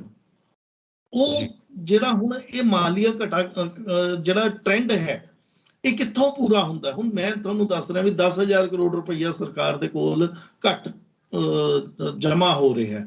ਹੁਣ ਇਹਨੂੰ ਪੂਰਾ ਕਿੱਦਾਂ ਕਰੇਗੀ ਸਰਕਾਰ? ਸਰਕਾਰ ਇਹਨੂੰ ਪੂਰਾ ਕਰਦੀ ਹੈ ਕਰਜ਼ਾ ਲੈ ਕੇ। ਪਿਛਲੇ ਸਾਲ ਸਰਕਾਰ ਨੇ, ਦੇਖੋ ਧਿਆਨ ਨਾਲ ਸੁਣਿਓ ਖੰਨਾ ਸਾਹਿਬ, 35,000 ਕਰੋੜ ਰੁਪਈਆ ਸਰਕਾਰ ਨੇ ਮਿੱਥਿਆ ਸੀ ਵੀ ਅਸੀਂ ਕਰਜ਼ਾ ਲਵਾਂਗੇ, ਜਦਕਿ ਲਿੱਤਾ ਕਿੰਨਾ ਹੈ? ਬਜਟ ਦੇ ਦਸਤਾਵੇਜ਼ ਸਰਕਾਰ ਦੇ ਦੱਸ ਰਹੇ ਹੈ 45,000 ਕਰੋੜ। 35 ਦੇ ਅਗੇਂਸਟ 45। ਐਤਕੀ ਤਾਂ ਸਰਕਾਰ 49,400 ਕਰੋੜ ਰੁਪਈਆ ਮਿੱਥ ਕੇ ਚੱਲ ਰਹੀ ਹੈ। It is almost 50,000 crore. Sorry, 50,000 crore ਆਪਾਂ ਕਹਿ ਸਕਦੇ ਹਾਂ। ਕਰੈਕਟ। ਔਰ 10,000 ਕਰੋੜ ਤੁਸੀਂ ਹੋਰ ਲਾਓ ਜਿਹੜਾ ਪਿਛਲਾ ਨਹੀਂ ਬਚਿਆ, ਜਿਹੜਾ ਨਹੀਂ ਆਇਆ, ਤਾਂ 60,000 ਕਰੋੜ ਦਾ ਐਤਕੀ ਦਾ ਕਰਜ਼ਾ ਹੋਣ ਜਾ ਰਿਹਾ। ਜਿਹੜਾ 35 ਸੀ ਉਹ 45 ਹੋ ਗਿਆ। ਇਹਨਾਂ ਨੇ 49 ਲਾਇਆ। 49 ਚ ਹਜੇ 10-12,000 ਕਰੋੜ ਰੁਪਈਆ ਹੋਰ ਨਹੀਂ ਆਉਣਾ। 60,000 ਕਰੋੜ ਰੁਪਈਏ ਦਾ ਕਰਜ਼ਾ ਸਾਨੂੰ ਐਤਕੀ ਚੱਕਣਾ ਪੈ ਰਿਹਾ। ਨੰਬਰ 1। ਨੰਬਰ 2, ਐਤਕੀ ਜਿਹੜਾ ਕਰਜ਼ਾ ਹੈ ਹੁਣ 60,000 ਕਰੋੜ ਚੋਂ ਸਰਕਾਰ ਕਹਿੰਦੀ ਹੈ ਵੀ 45,730 ਕਰੋੜ ਰੁਪਈਏ ਦਾ ਕਰਜ਼ਾ ਮਾਰਕੀਟ ਦੇ ਵਿੱਚੋਂ ਚੱਕਣਾ, ਬੈਂਕਾਂ ਚੋਂ ਚੱਕਣਾ। ਤੁਹਾਡੀ ਜਿੱਦਾਂ ਦੀ ਜਿਸ ਤਰੀਕੇ ਦੀ ਸਾਖ ਹੈ, ਗੁੱਡਵਿਲ ਹੈ, ਪੰਜਾਬ ਦੀ ਕੋਈ ਗੁੱਡਵਿਲ ਅੱਛੀ ਨਹੀਂ ਹੈ। ਬੈਂਕ ਜਿਹੜੇ ਹੁੰਦੇ ਨੇ ਉਹ ਹਰੇਕ ਸਟੇਟ ਨੂੰ ਉਸ ਦੀ ਗੁੱਡਵਿਲ ਦੇ ਹਿਸਾਬ ਦੇ ਨਾਲ ਕਰਜ਼ਾ ਦਿੰਦੇ ਨੇ। ਹੁਣ ਮਹਾਰਾਸ਼ਟਰ ਵਰਗੀ ਸਟੇਟ ਦੇ ਵਿੱਚ, ਮੁੰਬਈ ਵਰਗੀ ਕੈਪੀਟਲ ਬੈਠੀ ਹੈ, ਫਾਈਨੈਂਸ਼ੀਅਲ ਕੈਪੀਟਲ, ਸਸਤਾ ਕਰਜ਼ਾ ਮਿਲ ਜਾਂਦਾ। ਪੰਜਾਬ ਦੀ ਸਾਖ ਉਨੀ ਅੱਛੀ ਨਹੀਂ ਹੈ। ਸੈਂਟਰ ਸਰਕਾਰ ਨੂੰ 7.5% ਤੇ ਵਿਆਜ ਮਿਲ ਰਿਹਾ ਇਸ ਵੇਲੇ ਕਰਜ਼ਾ। ਉਹ ਇਸ ਕਰਕੇ ਜੇ ਸੈਂਟਰ ਕੋਲ ਤਾਂ ਨੋਟ ਛਾਪਣ ਦੀ ਪਾਵਰ ਹੈ, ਪੰਜਾਬ ਦੇ ਕੋਲ ਕਿਹੜੀ ਪਾਵਰ ਹੈ ਨੋਟ ਛਾਪਣ ਦੀ? ਤਾਂ ਪੰਜਾਬ ਨੂੰ ਤਾਂ ਲੈ ਕੇ ਚੱਲੋ ਵੀ 9, 9.5, 10% ਦੀ ਦਰ ਦੇ ਉੱਤੇ ਕਰਜ਼ਾ ਮਿਲੇਗਾ। ਹੁਣ 45,730 ਕਰੋੜ ਰੁਪਈਆ ਤੁਸੀਂ ਮਾਰਕੀਟ ਚੋਂ ਲੈ ਰਹੇ ਹੋ, ਲੈਣਾ ਤੁਹਾਨੂੰ ਉਸ ਤੋਂ ਜ਼ਿਆਦਾ ਹੀ ਪਏਗਾ। 45 ਤਾਂ ਤੁਸੀਂ ਦਸਤਾਵੇਜ਼ਾਂ 'ਚ ਲਿਖਿਆ 55,000 ਕਰੋੜ ਰੁਪਈਆ ਤੁਸੀਂ ਲਓਗੇ। ਹੁਣ ਇਹ ਜਿਹੜਾ 55,000 ਕਰੋੜ ਹੈ 10% ਦੀ ਦਰ ਤੇ। ਹੁਣ ਇਹ ਜਿਹੜੀਆਂ ਚੀਜ਼ਾਂ ਨੇ ਇਹ ਸਾਡੇ ਉੱਤੇ ਜਿਹੜੀ ਪੰਡ ਹੈ ਕਰਜ਼ਿਆਂ ਦੀ ਉਹ ਵਧਾ ਰਹੀ ਹੈ। ਔਰ ਇਸ ਦੀ ਤਸਦੀਕ ਜਿਹੜੀ ਹੈ ਖੰਨਾ ਸਾਹਿਬ, ਬਸ ਇੱਕ ਪੁਆਇੰਟ ਹੋਰ ਮੈਂ ਇਹਦੇ 'ਚ ਐਡ ਕਰਨਾ ਚਾਹੁੰਦਾ। ਇਸ ਦੀ ਜਿਹੜੀ ਤਸਦੀਕ ਹੈ ਸਰਕਾਰ ਦੀ ਵਿਆਜ ਦੀ ਪੇਮੈਂਟ ਤੋਂ ਪਤਾ ਲੱਗਦੀ। ਪਿਛਲੇ ਸਾਲ ਸਰਕਾਰ 20,000 ਕਰੋੜ ਰੁਪਈਆ ਵਿਆਜ ਦੇ ਰਹੀ ਸੀ। ਐਤਕੀ ਸਰਕਾਰ ਦੇ ਬਜਟ ਦਸਤਾਵੇਜ਼ ਕਹਿੰਦੇ ਆ 22,000 ਕਰੋੜ ਰੁਪਈਆ ਸਰਕਾਰ ਜਿਹੜਾ ਹੈ ਵਿਆਜ ਦੇਗੀ। ਉਹ 2,000 ਕਰੋੜ ਰੁਪਈਆ ਕਿੱਥੋਂ ਵੱਧ ਗਿਆ? ਕਿਉਂਕਿ ਤੁਸੀਂ ਜ਼ਿਆਦਾ ਕਰਜ਼ੇ ਲੈ ਰਹੇ ਹੋ, ਇਸ ਕਰਕੇ ਉਹ 2,000 ਕਰੋੜ ਰੁਪਈਆ ਵਧਿਆ। ਆਲਮੋਸਟ ਕਿਹਾ ਜਾਂਦਾ ਕਿ 26% ਦੀ ਇਨਕਰੀਜ਼ ਹੈ ਸਰ ਇਹਦੇ ਵਿੱਚ ਲਾਸਟ ਈਅਰ ਤੋਂ। ਕਿਸ ਚੀਜ਼ ਤੁਸੀਂ ਗੱਲ ਜੋ ਇਹ ਕਰਜ਼ੇ ਲੈ ਰਹੇ ਨੇ ਔਰ ਇਸ ਕਰਕੇ ਜੋ ਕਰੈਕਟ 3,47,000 ਕਰੋੜ ਰੁਪਈਏ ਦਾ ਐਤਕੀ ਦਾ ਆਇਆ ਵੀ ਟੋਟਲ ਜਿਹੜਾ ਹੈ 3.5 ਲੱਖ ਕਰੋੜ ਤੇ ਅਸੀਂ ਪਹੁੰਚ ਜਾਵਾਂਗੇ। Good Lord. ਸੋ ਇਹ ਲਾਉਣਾ ਕਿੱਥੋਂ ਹੈ? ਇਹ ਸਭ ਕੁਝ ਕਰਜ਼ੇ ਲਈ ਜਾਂਦੇ ਆ, ਕਰਜ਼ੇ ਲੈ ਕੇ ਅਸੀਂ ਸਰਕਾਰ ਚਲਾ ਰਹੇ ਹਾਂ। ਖੰਨਾ ਸਾਹਿਬ ਜਿੱਦਾਂ ਦੇ ਹਾਲਾਤ ਚੱਲ ਰਹੇ ਹਨ ਨਾ, ਪਾਕਿਸਤਾਨ, ਘਾਨਾ ਜਾਂ ਵੈਨੀਜ਼ੁਏਲਾ ਜਾਂ ਸ਼੍ਰੀਲੰਕਾ, ਇਹ ਸਾਡੇ ਸਾਹਮਣੇ ਹੈ ਹਾਲਾਤ। ਸਾਡੇ ਹਾਲਾਤ ਉਸ ਤੋਂ ਕਿਤੇ ਅੱਛੇ ਨਹੀਂ ਹੈ। Had Punjab in a separate country, let's say, ਜੇ ਪੰਜਾਬ ਇੱਕ ਸੈਪਰੇਟ ਕੰਟਰੀ ਹੁੰਦਾ, ਅਸੀਂ ਯੂਨੀਅਨ ਦਾ ਹਿੱਸਾ ਨਾ ਹੁੰਦੇ, ਸਾਡਾ ਕਰਜ਼ਾ ਤਾਂ ਅਨਸਸਟੇਨੇਬਲ ਕਰਜ਼ਾ ਹੋ ਜਾਣਾ ਸੀ। ਅਸੀਂ ਦਿਵਾਲਾ ਨਿਕਲ ਜਾਂਦਾ, ਦਿਵਾਲਾ ਨਿਕਲ ਜਾਣਾ ਸੀ। ਜੋ ਪਾਕਿਸਤਾਨ ਔਰ ਲੰਕਾ ਦਾ ਹਾਲ ਹੈ, ਸੋ ਸਾਡਾ ਹਾਲ ਹੋਇਆ ਹੋਣਾ ਸੀ।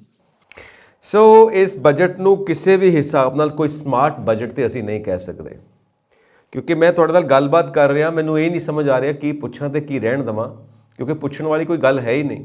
ਸਾਰੀ ਚੀਜ਼ ਕ੍ਰਿਸਟਲ ਕਲੀਅਰ ਹੈ ਕਿ it is not a smart budget. ਇਹ ਕਿਸੇ ਤਰ੍ਹਾਂ ਨਾਲ ਇੱਕ ਸਾਲ ਕਿਵੇਂ ਪੂਰਾ ਕਰਨਾ ਹੈ ਉਹਦਾ ਜੁਗਾੜ ਹੈ। ਇਟ ਇਜ਼ ਅ ਜੁਗਾੜ budget. M I right sir? ਬਿਲਕੁਲ ਠੀਕ ਹੈ। ਸਿਰਫ ਅੰਕੜਿਆਂ ਦੀ ਹੇਰਾਫੇਰੀਆਂ ਨੇ, ਹੋਰ ਕੁਝ ਨਹੀਂ ਹੈ। ਕਰਜ਼ੇ ਵੱਧ ਰਹੇ ਹਨ। ਕਰਨਾ ਕੀ ਹੈ ਇਹਨਾਂ ਨੇ ਜਿਹੜੇ ਸਰਕਾਰ ਨੂੰ ਰਨ ਕਰ ਰਹੇ ਨੇ? ਜੇ ਪੁੱਛਿਆ ਜਾਏਗਾ ਕਹਿਣਗੇ ਪਿਛਲੀਆਂ ਸਰਕਾਰਾਂ ਨੇ ਖੋਖਲਾ ਕਰ ਦਿੱਤਾ, ਅਸੀਂ ਕੀ ਕਰੀਏ? ਤੇ ਫਿਰ ਦੱਸੋ ਪੰਜਾਬ ਦੇ ਲੋਕ ਕੀ ਕਰਨ? ਪੰਜਾਬ ਦੇ ਲੋਕਾਂ ਨੂੰ ਤਾਂ ਆਪ ਨੂੰ ਜਾਗ੍ਰਿਤੀ ਲਿਆਉਣ ਦੀ ਲੋੜ ਹੈ ਜੀ। ਲੋਕਾਂ ਨੂੰ ਪਤਾ ਹੋਣਾ ਚਾਹੀਦਾ, ਆਪਣੇ ਜਿਹੜੇ ਉਹਨਾਂ ਨੇ ਚੁਣੇ ਹੋਏ ਨੇ ਐਮਐਲਏ, ਜਿਹੜੇ ਉਹਨਾਂ ਦੇ ਨੁਮਾਇੰਦੇ ਨੇ, ਉਹਨਾਂ ਨੂੰ ਪੁੱਛਣ ਵੀ ਤੁਸੀਂ ਕੀ ਕਰ ਰਹੇ ਹੋ, ਕਿਸ ਤਰੀਕੇ ਨਾਲ ਖਰਚਾ ਘਟਾ ਰਹੇ ਹੋ ਤੁਸੀਂ, ਜਾਂ ਕਿਸ ਤਰੀਕੇ ਦੇ ਨਾਲ ਪੈਸਾ ਵਧਾ ਰਹੇ ਹੋ। ਪੈਸਾ ਤਾਂ ਵੱਧ ਹੀ ਨਹੀਂ ਰਿਹਾ ਕੋਈ। ਜਦੋਂ ਤੁਸੀਂ ਦੇਖੋ ਗੱਡੀਆਂ ਨਹੀਂ ਪਾਉਣੀਆਂ ਸਰਕਾਰੀ, ਜਦੋਂ ਤੁਸੀਂ ਸੜਕਾਂ ਨਹੀਂ ਬਣਾਉਣੀਆਂ ਸਰਕਾਰੀ, ਤਾਂ ਕਿੱਥੋਂ ਪੈਸਾ ਆਉਣਾ? ਉਹ ਤਾਂ ਪੈਸਾ ਪ੍ਰਾਈਵੇਟ ਵਾਲਾ ਲੈ ਕੇ ਜਾਏਗਾ। ਟੈਕਸ ਤੁਸੀਂ ਦੇਈ ਚੱਲੋਗੇ, ਟੋਲ ਟੈਕਸ ਦੇਈ ਚੱਲੋਗੇ, ਪ੍ਰਾਈਵੇਟ ਵਾਲੇ ਨੂੰ ਦਓਗੇ, ਇਨਇਕੁਐਲਿਟੀਜ਼ ਜਿਹੜੀਆਂ ਨੇ ਵਧਣਗੀਆਂ। ਔਰ ਆਲਰੇਡੀ ਜਿਹੜਾ ਇਹਨਾਂ ਨੇ ਪੈਸਾ ਲਗਾਇਆ ਹੈ, ਪੁਰਾਣੀਆਂ ਬੱਸਸ ਪਈਆਂ ਨੇ, ਪੁਰਾਣੀਆਂ ਹੋਰ ਚੀਜ਼ਾਂ ਪਈਆਂ ਨੇ, ਮਸ਼ੀਨਰੀ ਪਈ ਹੈ, ਉਹ ਸਾਰਾ ਸਕ੍ਰੈਪ ਹੋ ਰਿਹਾ, ਕਬਾੜ ਬਣਾ ਕੇ ਰੱਖ ਦਿੱਤਾ। ਕਰੋੜਾਂ ਰੁਪਏ ਕਬਾੜ ਕਰਕੇ ਰੱਖ ਦਿੱਤੇ ਨੇ ਇਹਨਾਂ ਨੇ। ਪੁਰਾਣੀਆਂ ਬੱਸਾਂ ਦੇਖੋ ਜਾ ਕੇ ਕਬਾੜਖਾਨੇ 'ਚ ਪਈਆਂ ਹੋਈਆਂ ਨੇ। Very right sir. ਕਿੰਨੇ ਪਾਵਰ ਪ੍ਰੋਜੈਕਟ ਲੱਗੇ ਪੰਜਾਬ ਦੇ ਵਿੱਚ? ਕਿੰਨੇ ਬਿਜਲੀ ਦੇ ਪ੍ਰੋਜੈਕਟ ਲੱਗੇ? ਕਿ ਪਿਛਲੀਆਂ ਕਿੰਨੀਆਂ ਸਰਕਾਰਾਂ ਨੇ ਕਿਹੜੇ ਪਾਵਰ ਪ੍ਰੋਜੈਕਟ ਲਾਏ? ਪ੍ਰਾਈਵੇਟ ਖੇਤਰ ਦੇ ਲੱਗੇ ਨੇ, ਸਰਕਾਰੀ ਨਹੀਂ ਲੱਗ ਸਕੇ। ਜੇ ਸਰਕਾਰੀ ਲੱਗਦੇ, ਲੋਕਾਂ ਨੂੰ ਨੌਕਰੀਆਂ ਮਿਲਦੀਆਂ, ਚੰਗੀਆਂ ਤਨਖਾਹਾਂ ਮਿਲਦੀਆਂ, ਉਹ ਤਾਂ ਆਲ ਟੂਗੇਦਰ ਲਾਈਨ ਹੀ ਇੱਕ ਅਲੱਗ ਹੋ ਜਾਂਦੀ ਹੈ। ਉਹਦੇ ਵੱਲ ਤਾਂ ਧਿਆਨ ਹੀ ਨਹੀਂ ਹੈ। ਬਿਲਕੁਲ ਨਹੀਂ ਹੈ। It is a political decision. ਹਰ ਵੇਲੇ ਪੋਲੀਟੀਕਲ ਡਿਸੀਜਨਸ, ਪੋਲੀਟੀਕਲੀ ਪਪੂਲਰ ਹੋਣ ਵਾਸਤੇ ਡਿਸੀਜਨ। ਉਹ ਇੱਕੋ ਪਿਛਲੇ ਗੱਲ ਚੱਲੀ ਸੀ, ਪਾਣੀ ਦੇ ਵਿੱਚ ਬੱਸ ਚੱਲੇਗੀ। ਨੋ, ਵਾਟ ਇਜ਼ ਦ ਰਿਕੁਆਇਰਮੈਂਟ? ਕੀ ਕਰਨੀ ਹੈ ਪਾਣੀ ਦੇ ਵਿੱਚ ਬੱਸ ਚਲਾ ਕੇ? ਔਰ ਅੱਜ ਉਹ ਬੱਸ ਕਿੱਥੇ ਗਈ ਹੈ? ਉਹ ਚੱਲੀ ਸੀ, ਉਹ ਤਾਂ ਬੱਸ ਦਾ ਹੀ ਨਹੀਂ ਪਤਾ ਵੀ ਉਹ ਕਿੱਥੇ ਗਈ। ਪਾਣੀ 'ਚ ਰਹਿ ਗਈ ਹੈ ਕਿ ਹੈਗੀ ਪਾਣੀ ਤੋਂ ਉੱਤੇ ਹੈ? ਪਾਣੀ 'ਚ ਡੁੱਬ ਗਈ ਹੈ ਕਿ ਪਾਣੀ ਦੇ ਬਾਹਰ ਖੜੀ ਹੈ? ਗਈ ਕਿੱਥੇ ਉਹ ਬੱਸ? ਕੁਝ ਨਹੀਂ ਪਤਾ। ਔਰ ਉਹ ਕਰੋੜਾਂ ਦਾ ਪ੍ਰੋਜੈਕਟ ਸੀ, ਮਿੱਟੀ ਕਰਕੇ ਰੱਖ ਦਿੱਤਾ ਕਰੋੜਾਂ ਰੁਪਏ ਤੁਸੀਂ। ਔਰ ਉਸ ਤੋਂ ਇਲਾਵਾ ਜਿਹੜੀ ਕਰਪਸ਼ਨ ਤੁਸੀਂ ਕਰਦੇ ਹੋ, ਘਪਲੇ ਤੁਸੀਂ ਕਰਦੇ ਹੋ, ਉਹ ਵੱਖਰੀ ਗੱਲ ਹੈ। ਉਹਦਾ ਕੋਈ ਹਿਸਾਬ ਕਿਤਾਬ ਹੀ ਨਹੀਂ ਹੈ। ਔਰ ਮੈਂ ਇੱਕ ਐਕਸਪਰਟ ਨਾਲ ਗੱਲ ਜੀ ਔਰ ਕਰਪਸ਼ਨ ਤੇ ਸਿਰ ਕੱਢ ਹੈ ਸਾਡੇ ਸੂਬੇ ਦੇ ਵਿੱਚ। ਅਕਾਊਂਟੇਬਿਲਿਟੀ ਹੈ ਨਹੀਂ ਗੀ, ਕਿਸੇ ਨੂੰ ਜ਼ਿੰਮੇਵਾਰੀ ਨਹੀਂ ਦਿੱਤੀ ਹੋਈ ਹੈ। ਅਸੀਂ ਸਵਾਲ ਹੀ ਨਹੀਂ ਪੁੱਛਦੇ ਹਾਂ। ਤੁਸੀਂ ਦੇਖੋ ਨਾ ਖੰਨਾ ਸਾਹਿਬ, ਅਸੀਂ ਹਰ ਚੀਜ਼ ਦੇ ਉੱਤੇ ਟੈਕਸ ਦਿੰਦੇ ਹਾਂ, ਬੇਤਹਾਸ਼ਾ ਟੈਕਸ ਦਿੰਦੇ ਹਾਂ। ਅਸੀਂ ਟੈਕਸ ਦੇ ਉੱਤੇ ਵੀ ਟੈਕਸ ਦਿੰਦੇ ਹਾਂ, ਸਰਚਾਰਜ, ਸੈਸ, ਕਿਆ ਕੁਛ ਨਹੀਂ ਲੱਗਦਾ। ਨਿਆਣਾ ਜਦੋਂ ਮਾਂ ਦੇ ਢਿੱਡ 'ਚ ਹੁੰਦਾ, ਜਿਹੜੀਆਂ ਦਵਾਈਆਂ ਖਾਂਦੀ ਹੈ ਔਰਤ, ਉੱਥੋਂ ਟੈਕਸ ਲੱਗਦਾ। ਤੇ ਜਦ ਤੱਕ ਅਸੀਂ ਮੜੀਆਂ ਦੇ ਵਿੱਚ ਨਹੀਂ ਚਲੇ ਜਾਂਦੇ, ਉੱਥੇ ਤੱਕ ਟੈਕਸ ਲੱਗਦੇ ਆ, ਰਾਈਟ ਫਰੋਮ। ਤੇ ਉਹ ਟੈਕਸ ਜਾਂਦਾ ਕਿੱਥੇ? ਇੰਨਾ ਟੈਕਸ ਦਾ ਤੰਤਰ ਜਿਹੜਾ ਉਹ ਕਿੱਥੇ ਚਲਾ ਜਾਂਦਾ? ਤੁਸੀਂ ਕੋਰਟ 'ਚ ਜਾਓ, ਜੱਜ ਹੈ ਨਹੀਂ ਗੇ। ਪੁਲਿਸ ਸਟੇਸ਼ਨ ਜਾਓ, ਪੁਲਿਸ ਵਾਲੇ ਘੱਟ ਨੇ। ਜੇ ਰੇਲਵੇ 'ਚ ਚਲੇ ਜਾਓ, ਰੇਲਵੇ ਕਰਮਚਾਰੀ ਹੈ ਨਹੀਂ ਗੇ। ਤਾਂ ਉਹ ਪੈਸਾ ਕਿੱਥੇ ਗਿਆ? ਕਿਸੇ ਦਫ਼ਤਰ ਚਲ ਜਾਓ, ਦਫ਼ਤਰ ਹੈ ਨਹੀਂ। ਸਕੂਲਾਂ ਚਲ ਜਾਓ, ਟੀਚਰ ਹੈ ਨਹੀਂ। ਉਹ ਕਿੱਥੇ ਜਾ ਰਿਹਾ ਟੈਕਸ ਦਾ ਪੈਸਾ? ਪੋਲੀਟੀਕਲੀ ਰਨ ਕਰਦੇ ਨੇ ਇਕਨੋਮੀ ਨੂੰ ਵੀ। It is a political economy. ਜਿੱਦਾਂ ਅਸੀਂ ਪੋਲੀਟੀਕਲ ਡਿਸੀਜਨ ਪਪੂਲਰ ਕਰਨੇ ਨੇ, ਉਸੇ ਤਰ੍ਹਾਂ ਦੇ ਡਿਸੀਜਨ ਲੈ ਕੇ ਅਸੀਂ ਇਕਨੋਮੀ ਚਲਾਉਂਦੇ ਆ। ਬਟ ਜੋ ਰਿਕੁਆਇਰਮੈਂਟ ਹੈ, ਜੋ ਜ਼ਰੂਰਤ ਹੈ, ਉਹਦੇ ਵੱਲ ਧਿਆਨ ਕੌਣ ਦੇਗਾ? ਉਹ ਕਰੋ ਨਾ ਇਕਨੋਮੀ ਦੇ ਵਿੱਚ। ਜਿਸ ਚੀਜ਼ ਦੀ ਲੋੜ ਨਹੀਂ ਹੈ, ਉਸ ਚੀਜ਼ ਨੂੰ ਕਰਨ ਦਾ ਕੀ ਫਾਇਦਾ? ਤੁਸੀਂ ਮਨੀ ਵੇਸਟ ਕਰ ਰਹੇ ਹੋ। ਮਤਲਬ ਇੱਕ ਇਨਸਾਨ ਨੂੰ ਭੁੱਖ ਲੱਗੀ ਹੈ, ਉਹਨੂੰ ਦਾਲ ਰੋਟੀ ਦਿਓ, ਉਹਨੂੰ ਤੁਸੀਂ ਕਹੋਗੇ ਮੈਂ ਸਪੈਸ਼ਲ ਖਾਣਾ ਤੈਨੂੰ ਫਰਾਂਸ ਤੋਂ ਮੰਗਵਾ ਕੇ ਖਵਾਵਾਂਗਾ ਤੇ ਤੂੰ ਮੈਨੂੰ ਵੋਟ ਪਾ ਦੇਂ। ਵਾਟਸ ਦ ਫਨ? ਕੀ ਕਰੋਗੇ ਵੋਟ ਨੂੰ? ਜੇ ਸਟੇਟ ਹੀ ਨਹੀਂ ਰਹੇਗੀ, ਤੁਸੀਂ ਕਿੱਥੋਂ ਰਹੋਗੇ? ਤੁਹਾਡਾ ਪੋਲਿਟਿਕਸ, ਤੁਹਾਡੀ ਰਾਜਨੀਤੀ ਕਿੱਥੋਂ ਰਹੇਗੀ? ਤੁਹਾਨੂੰ ਇੰਨੀ ਸਮਝ ਤੇ ਹੋਣੀ ਚਾਹੀਦੀ ਹੈ ਨਾ ਕਿ ਸਟੇਟ ਦੇ ਲੋਕ ਜਿਉਂਦੇ ਜਾਗਦੇ ਰਹਿਣ, ਸਟੇਟ ਜਿਉਂਦੀ ਜਾਗਦੀ ਰਵੇ, ਤਾਂ ਸਭ ਕੁਝ ਠੀਕ ਹੈ। ਜਿਵੇਂ ਤੁਸੀਂ ਹੁਣੇ ਗੱਲ ਕੀਤੀ, ਜੇ ਇਹ ਪੰਜਾਬ ਇੱਕ ਕੰਟਰੀ ਹੁੰਦਾ ਤਾਂ ਸਾਡਾ ਦਿਵਾਲਾ ਨਿਕਲ ਜਾਣਾ ਸੀ, ਸਾਨੂੰ ਕੋਈ ਪੁੱਛਣ ਵਾਲਾ ਨਹੀਂ ਸੀ। ਔਰ ਅਸੀਂ ਥਾਂ ਤੇ ਜਾਣਾ ਸੀ, ਜਿਵੇਂ ਪਾਕਿਸਤਾਨ ਤੁਰਿਆ ਫਿਰਦਾ ਕਿ ਸਾਨੂੰ ਪੈਸੇ ਦੇ ਦਿਓ, ਰੌਥਚਾਈਲਡ ਕੋਲ ਚਲੇ ਗਏ ਜੋ ਦੁਨੀਆ ਦੇ ਅਮੀਰ ਆਦਮੀ ਦੀ ਫੈਮਿਲੀ ਹੈ, ਉੱਥੇ ਚਲੇ ਗਏ ਸਾਨੂੰ ਪੈਸਾ ਦੇ ਦਿਓ, ਕੋਈ ਪੈਸਾ ਦੇਣ ਨੂੰ ਤਿਆਰ ਨਹੀਂ। ਸਾਡਾ ਉਹ ਹਾਲ ਹੋਣਾ ਸੀ।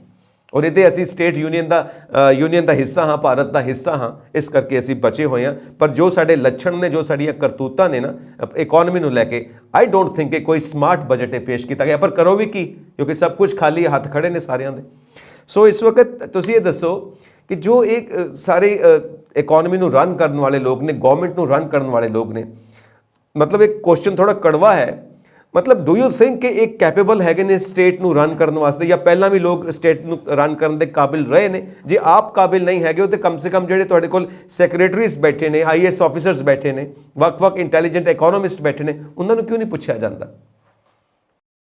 ਖੰਨਾ ਸਾਹਿਬ, ਸਭ ਕੁਝ ਅਵੇਲੇਬਲ ਹੈ, ਸਿਰਫ ਜਿਹੜੀ ਵਿਲ ਪਾਵਰ ਹੈ ਉਹ ਕਿੱਥੇ ਹੈ? ਠੀਕ ਹੈ, ਜਦੋਂ ਤੁਹਾਡਾ ਧਿਆਨ ਇਹ ਹੈ ਵੀ ਅਸੀਂ ਫ੍ਰੀ ਬੱਸਾਂ ਚਲਾਉਣੀਆਂ ਨੇ, ਅਸੀਂ ਫ੍ਰੀ ਬਿਜਲੀ ਦੇਣੀ ਹੈ, ਔਰਤਾਂ ਨੂੰ 1000 ਰੁਪਈਆ ਦੇਣਾ ਹੈ, ਤਾਂ ਤੁਸੀਂ ਲੋਕਾਂ ਨੂੰ ਇੱਕ ਇਦਾਂ ਦੀ ਲੱਤ ਲਾ ਰਹੇ ਹੋ। ਤੁਸੀਂ ਉਹਨਾਂ ਨੂੰ ਕਿਉਂ ਨਹੀਂ ਉਹਨਾਂ ਦੇ ਸક્ષਮ ਬਣਾਉਂਦੇ ਕਿ ਉਹ ਲੋਕ ਨੌਕਰੀਆਂ ਕਰਨ, ਤੁਹਾਨੂੰ ਪੈਸੇ ਹੀ ਨਾ ਦੇਣੇ ਪੈਣ। ਐਗਰੀਕਲਚਰ 'ਚ ਤੁਸੀਂ 6000 ਰੁਪਈਆ ਦਿੰਦੇ ਹੋ, ਮੈਂ ਸੂਬਾਈ ਸਰਕਾਰ ਦੀ ਨਹੀਂ ਗੱਲ ਕਰ ਰਿਹਾ, ਮੈਂ ਕੇਂਦਰ ਸਰਕਾਰ ਦੀ ਗੱਲ ਕਰ ਰਿਹਾ। ਤੁਸੀਂ ਐਗਰੀਕਲਚਰ ਵਾਲਿਆਂ ਨੂੰ 6000 ਰੁਪਈਆ ਦਿੰਦੇ ਹੋ, 2-2000 ਰੁਪਏ ਦੀਆਂ 3 ਕਿਸ਼ਤਾਂ ਆਉਂਦੀਆਂ। ਵਾਟ ਫॉर? ਤੁਸੀਂ ਉਹਨਾਂ ਨੂੰ ਠੀਕ MSP ਕਿਉਂ ਨਹੀਂ ਦਿੰਦੇ? ਤੁਸੀਂ ਉਹਨਾਂ ਨੂੰ ਕਾਸਟ ਆਫ ਪ੍ਰੋਡਕਸ਼ਨ ਜਿਹੜੀ ਹੈ ਉਹਦੇ ਹਿਸਾਬ ਦੇ ਨਾਲ ਤੁਸੀਂ ਉਹਨਾਂ ਨੂੰ ਪੈਸੇ ਦਿਓ, ਜੋ ਸਵਾਮੀਨਾਥਨ ਕਮਿਸ਼ਨ ਨੇ ਕਹੀ ਹੈ ਗੱਲ, ਤੁਸੀਂ ਦਿਓ ਉਹਨਾਂ ਨੂੰ। ਜਿਹੜਾ ਕਿਸਾਨ ਹੈ, ਜੋ ਉਹਦਾ ਬਣਦਾ ਹੈ ਹੱਕ, ਤੁਸੀਂ ਉਹ ਪੈਸਾ ਦਿਓ, ਤੁਹਾਨੂੰ ਲੋੜ ਹੀ ਨਹੀਂ ਹੈ। ਇਸੇ ਤਰੀਕੇ ਦੇ ਨਾਲ ਤੁਸੀਂ ਸਹੀ ਕੰਮ ਕਰੋ। ਸਰਕਾਰਾਂ ਆਪ ਕਿਉਂ ਪੈਸਾ ਲਾਉਣ ਤੋਂ ਬਚਦੀਆਂ ਨੇ? ਕਿਉਂ ਪ੍ਰਾਈਵੇਟ ਵਾਲਿਆਂ ਨੂੰ ਕਹਿੰਦੇ? ਕਿਉਂ ਓਲੀਗਾਰਕੀ ਜਿਹੜੀ ਹੈ ਬਣੀ ਹੋਈ ਹੈ? ਕਿਉਂ ਕੈਪੀਟਲਿਜ਼ਮ ਬਣਿਆ? ਜਦੋਂ ਤੱਕ ਇਹ ਚੀਜ਼ਾਂ ਨਹੀਂ ਟੁੱਟਣਗੀਆਂ, ਨੈਕਸਸ ਨਹੀਂ ਟੁੱਟੇਗਾ, ਤਦ ਤੱਕ ਸਮੱਸਿਆਵਾਂ ਖੜੀਆਂ ਰਹਿਣਗੀਆਂ। ਸਾਡੇ ਸਾਹਮਣੇ ਹਿੰਡਨਬਰਗ ਦੀ ਰਿਪੋਰਟ ਤੋਂ ਬਾਅਦ ਅਦਾਨੀ ਦਾ ਹਾਲ ਹੈ। ਅਦਾਨੀ ਦਾ ਕੀ ਹਾਲ ਹੋਇਆ? ਅਦਾਨੀ ਨੂੰ ਇਸ ਟਾਈਮ ਜੋ ਜਿੰਨੇ ਕੋ ਕਰਜ਼ਿਆਂ ਦੇ ਵਿੱਚ ਹੈ ਉਹ ਤੋਂ ਮੋੜੇ ਨਹੀਂ ਜਾ ਰਹੇ। ਸਾਡੇ ਸਾਹਮਣੇ ਮੁਲਕਾਂ ਦਾ ਹਾਲ ਹੈ, ਪਾਕਿਸਤਾਨ, ਸ਼੍ਰੀਲੰਕਾ, ਗਾਨਾ, ਟੂਨੀਸ਼ੀਆ, ਵੈਨੀਜ਼ੁਏਲਾ, ਇਹਨਾਂ ਸਾਰਿਆਂ ਦਾ ਮੁਲਕਾਂ ਦਾ ਹਾਲ ਹੈ। ਇਹਨਾਂ ਦਾ ਬੇੜਾ ਗਰਕ ਹੋਇਆ ਹੋਇਆ। ਇਸੇ ਤਰੀਕੇ ਦੇ ਨਾਲ ਸਾਨੂੰ ਤਾਂ ਲੈਸਨ ਚਾਹੀਦਾ ਸੀ ਲੈਣਾ। ਇੱਕ ਕੱਲ ਖਬਰ ਆਈ ਹੈ ਜੀ, ਉੱਥੇ ਦਾ ਸਿਲੀਕਨ ਵੈਲੀ ਬੈਂਕ ਜਿਹੜਾ ਹੈ ਉਹ ਅਮਰੀਕਾ ਦੇ ਵਿੱਚ ਡੁੱਬਣਾ ਸ਼ੁਰੂ ਹੋ ਗਿਆ। ਹੁਣ ਕਿਉਂ ਇਹ ਲੋਕ ਡੁੱਬ ਰਹੇ ਹੈ? ਕਿਉਂ ਇਹ ਕੰਮ? ਕਿਉਂਕਿ ਉੱਥੇ ਉਸ ਵੇਲੇ ਦੀਆਂ ਸਰਕਾਰਾਂ ਜਿਹੜੀਆਂ ਨੇ ਸਸਤੇ ਕਰਜ਼ੇ ਦੇਖ ਕੇ, 2008 ਤੋਂ ਬਾਅਦ ਵੀ ਸਸਤੇ ਹੈ ਕਰਜ਼ੇ, ਸਸਤੇ ਹੈ, ਸਰਕਾਰਾਂ ਨੇ ਪਲੱਸ ਲੋਕਾਂ ਨੇ ਸਸਤੇ ਕਰਜ਼ਿਆਂ ਦੇ ਉੱਤੇ ਕੰਮ ਕਰਨਾ ਸ਼ੁਰੂ ਕਰਤਾ, ਬੋਰੋ ਕਰਨਾ ਸ਼ੁਰੂ ਕਰਤਾ। ਉਹ ਫਾਲ ਬੈਕ ਕਰ ਰਹੀ ਹੈ। ਉਹ ਚੀਜ਼ ਜਿਹੜੀ ਹੈ, ਹੁਣ ਜਦੋਂ ਕਰਜ਼ੇ ਉੱਤੇ ਹੋਏ, ਤੁਹਾਡੇ ਤੋਂ ਕਰਜ਼ੇ ਲਾਏ ਨਹੀਂ ਜਾ ਰਹੇ, ਉਹੀ ਚੀਜ਼ ਹੁਣ ਪੰਜਾਬ ਦੇ ਵਿੱਚ ਵੀ ਆ ਰਹੀ ਹੈ। ਚਾਹੀਦਾ ਇਹ ਸੀ ਸਰਕਾਰ ਆਪ, ਤੁਸੀਂ ਕਰਜ਼ਾ ਲਓ ਮਾੜਾ ਨਹੀਂ ਹੈ, ਲੇਕਿਨ ਕਰਜ਼ਾ ਲੈ ਕੇ ਆਪ ਉਸਾਰੀ ਕਰੋ। ਕਰਜ਼ਾ ਲੈ ਕੇ ਤੁਸੀਂ ਬਹਿ ਜਾਣਾ ਪਿੱਛੇ ਜਾ ਕੇ ਔਰ ਫ੍ਰੀ ਕੰਮ ਕਰਨੇ, ਉਹ ਕੋਈ ਸਮਝਦਾਰੀ ਨਹੀਂ ਹੈ। ਤੁਸੀਂ ਉਸਾਰੀ ਕਰੋ, ਲੋਕਾਂ ਨੂੰ ਪੈਸਾ ਦਿਓ। ਪ੍ਰਾਈਵੇਟ ਦੇ ਵਿੱਚ ਤਾਂ ਲੋਕਾਂ ਦੀ ਐਕਸਪਲੋਇਟੇਸ਼ਨ ਹੁੰਦੀ ਹੈ। ਤੁਸੀਂ ਆਪ ਪੈਸਾ ਦਿਓ ਤਾਂ ਕਿ ਲੋਕ ਜਿਹੜੇ ਨੇ ਕੈਪੇਬਲ ਬਣਨ, ਤੁਹਾਨੂੰ ਟੈਕਸ ਦੇਣ। ਤੁਸੀਂ ਸਹੀ ਤਰੀਕੇ ਨਾਲ ਟੈਕਸ ਲਾਓ, ਆਪ ਵੀ ਜੀਓ, ਲੋਕਾਂ ਨੂੰ ਵੀ ਜੀਣ ਦਿਓ। Exactly, thank you so much Rajiv ਜੀ। ਇੱਕ ਮੁੱਕਦੀ ਗੱਲ ਇਹ ਹੈ ਕਿ ਜੋ ਕਰਨਾ ਚਾਹੀਦਾ ਉਹ ਨਹੀਂ ਕਰ ਪਾ ਰਹੇ, ਤੇ ਜੋ ਆਲਰੇਡੀ ਪੈਸਾ ਹੈ ਉਹਦੀ ਮਿਸਮੈਨੇਜਮੈਂਟ ਹੋ ਰਹੀ ਹੈ, ਉਹਦੀ ਕਰਪਸ਼ਨ ਹੋ ਰਹੀ ਹੈ। ਕੋਈ ਪੁੱਛਣ ਵਾਲਾ ਨਹੀਂ ਪੈਸਾ ਕਿੱਧਰੋਂ ਆ ਰਿਹਾ ਤੇ ਕਿੱਧਰ ਜਾ ਰਿਹਾ। ਆਂਕੜਿਆਂ ਦਾ ਖੇਡ ਖੇਡ ਕੇ ਜਨਤਾ ਨੂੰ ਮੂਰਖ ਬਣਾਉਣ ਦੀ ਕੋਸ਼ਿਸ਼ ਇੱਕ ਵਾਰ ਫਿਰ ਤੋਂ ਉਵੇਂ, ਜਦਕਿ ਹਾਲਾਤ ਸਾਰੇ ਸਪਸ਼ਟ ਨੇ ਕਿ ਇਸ ਵਕਤ ਸਾਡੀ ਹਾਲਤ ਕਾਫੀ ਮਾੜੀ ਹੈ। ਜੇ ਜਾਗਰੂਕ ਨਹੀਂ ਹੋਵਾਂਗੇ ਤਾਂ ਅਸੀਂ ਵਾਕਈ ਜਿੱਦਾਂ ਐਕਸਪਰਟਸ ਕਹਿੰਦੇ ਨੇ ਹਨੇਰੇ ਵੱਲ ਜਾ ਰਹੇ ਹਾਂ। ਸੋ ਬਹੁਤ ਬਹੁਤ ਸ਼ੁਕਰੀਆ ਰਾਜੀਵ ਜੀ। ਹੋਪਫੁਲੀ ਵਾਹਿਗੁਰੂ ਮਿਹਰ ਰੱਖੇ, ਸਭ ਠੀਕ ਰਵੇ। ਅਸੀਂ ਇਹੀ ਆਸ ਕਰਦੇ ਹਾਂ, ਇਹੀ ਅਰਦਾਸ ਕਰਦੇ ਹਾਂ। ਤੁਹਾਡਾ ਬਹੁਤ ਬਹੁਤ ਸ਼ੁਕਰੀਆ ਇਸ ਬਜਟ ਦੇ ਉੱਤੇ ਸਾਨੂੰ ਐਨਲਾਈਟਨ ਕੀਤਾ, ਔਰ ਅਸੀਂ ਹੋਰ ਵੀ ਮੁੱਦੇ ਔਰ ਹੋਪਫੁਲੀ ਬਜਟ ਦੇ ਉੱਤੇ ਵੀ ਇੱਕ ਸੈਸ਼ਨ ਹੋਰ ਤੁਹਾਡੇ ਨਾਲ ਜ਼ਰੂਰ ਕਰਨਾ ਪਸੰਦ ਕਰਾਂਗੇ। Thank you so much Rajiv ਜੀ। ਸੋ ਅਸੀਂ ਆਪਣੇ ਦਰਸ਼ਕਾਂ ਨੂੰ ਗੁਜ਼ਾਰਿਸ਼ ਕਰਦੇ ਹਾਂ, ਸਾਡਾ ਚੈਨਲ ਪੰਜਾਬ ਮੇਲ USA TV ਸਬਸਕ੍ਰਾਈਬ ਕਰੋ ਤੇ ਸਾਨੂੰ ਆਪਣੇ ਵਿਚਾਰ ਇਨਬਾਕਸ ਕਰੋ। ਸਤਿ ਸ਼੍ਰੀ ਅਕਾਲ।